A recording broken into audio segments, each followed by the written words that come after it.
Halo, jumpa lagi di channel 0 per 0 dengan Pak Git. Kali ini kita akan menggosip gitu, ini soal Hasto Kristianto.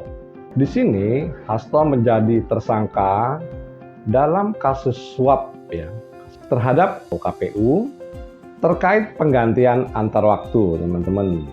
Juga menjerat ex calon legislatif bernama PDIP bernama Harun Masiku. Ini juga dikonfirmasi ya dari mass media itu mengkonfirmasi pihak DPP PDI dan beliau juga baru mengetahui kalau naiknya kasus Hasto menjadi tersangka ini atau ditetapkannya Hasto menjadi tersangka ini baru juga tahu gitu. Artinya beliau juga baru tahu dari mass media. Yang Pak Git maksud di sini adalah Ketua DPP PDIP, yaitu Ronri Talapesi. Kemudian info ini dikonfirmasi kepada juru bicara KPK, yaitu Tessa Mahardika. Yang jawaban Tessa Mahardika pun akan mengecek dulu. Gitu. Jadi yang tadi Ketua DPP PDI juga baru tahu dari mass media. Kemudian ditanya ke juru bicara KPK, ini juga nanti saya cek dulu. Jadi menurut Pak Git kok aneh ya, Ketua DPP-nya nggak ngerti juga, baru tahu dari mass media gitu ya. Kemudian KPK-nya sendiri, juru bicara juga akan mengecek dulu, ini kok beritanya jadi kayak agak memang dibuat simpang siur seperti ini dramanya. Yang menurut Pak Git, piye tuh wong-wong iki, maksudnya kerjanya apa gitu loh. Kita nggak yakin ya, dia baru mengerti dari DPP, Ketua DPP ini baru ngerti dari mass media itu menurut Pak Git kayak nggak yakin gitu. Soalnya apa? Mereka kan punya mata-mata itu banyak gitu loh dan memberi info. Jadi menurut Pak Git ini pura-pura baru tahu itu kayak seperti drama aja lah gitu.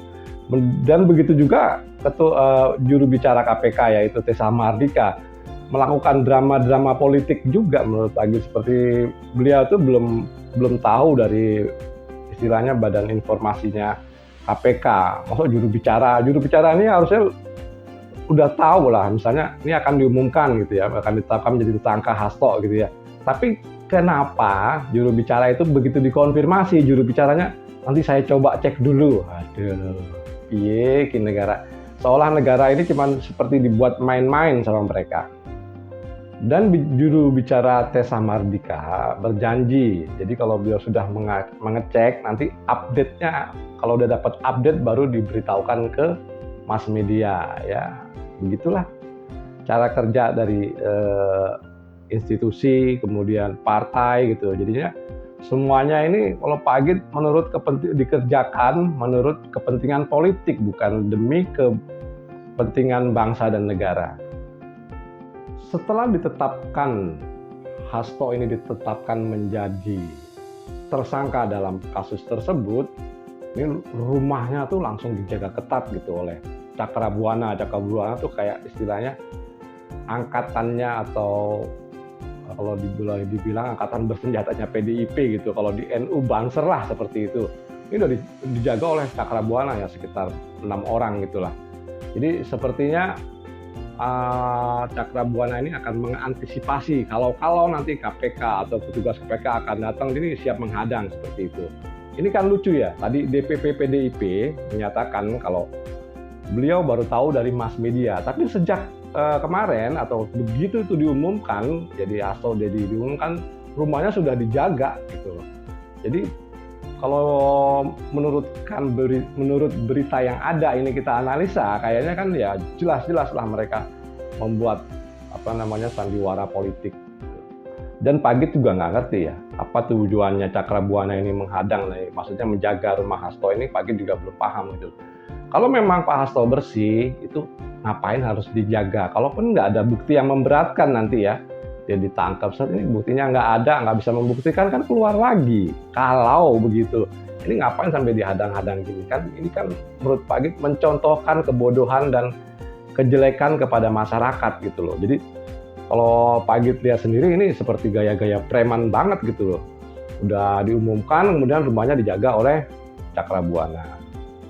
Ketua DPP PDIP Itu dikonfirmasi menyatakan baru nggak tahu. Kemudian yang kedua adalah konfirmasi mass media terhadap Tessa Mahardika, juru bicara KPK juga jawabnya nanti saya cek dulu, kalau ada update nanti saya kabari. Jawabannya seperti itu.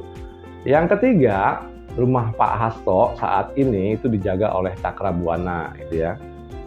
Kemudian yang keempat, itu adalah janji Megawati ya waktu itu. Kalau sampai Hasto ditetapkan menjadi tersangka KPK dan ditangkap gitu di bawah KPK, maka Ibu Mega akan intervensi ke sana. Nah, loh, Pak Agit nggak ngerti lagi apa ngomong-ngomong gimana itu loh. Maksudnya dalam drama politik yang nggak tentu arah ini, kalau dilihat maksudnya nggak tentu arah itu bukan dalam arah perbaikan, yang artinya mendidik, dan ini menambah satu drama lagi ya teman-teman, akan menambah satu drama lagi yang waktu itu pernah Pak Agit bahas, atau jika Pak Hasto ditangkap ya, Hasto Kristianto ini ditangkap, maka Bu Megawati akan mendatangi KPK. Oh, tambah lagi drama dah, main sandiwara lagi tuh. Jadi banyak hal yang menurut Pak Agit yang harusnya ini menjadi politik, pembelajaran politik buat kita, buat masyarakat tentunya, malah jadi lihatnya itu jadi apa ya, main hebat-hebatan siapa yang kuat gitu ya, seperti main preman-premanan gitu. Pak Agit nggak ngerti ini para tokoh-tokoh di negara ini jadi seperti ini. Yang pertama ya, dikonfirmasi gitu ya, dikonfirmasi tadi ya dari masyarakat untuk mengerti politik gitu. Jadi kalau begini caranya kan memang hukum itu susah ditegakkan. Hukum itu benar-benar susah ditegakkan negara ini ya. Ini kelihatan banget dari drama politik yang mereka buat. Hukum itu hanya bisa dilakukan terhadap maling ayam, gitu, teman maling motor lah, maling sepeda yang kecil-kecil lah. Tapi begitu menyentuh di atas, hukum ini akan balik. Ya, mudah-mudahan sih ini tidak ya. Kita akan lihat nanti sandiwara atau drama berikutnya dari Hasto Kristianto dan KPK.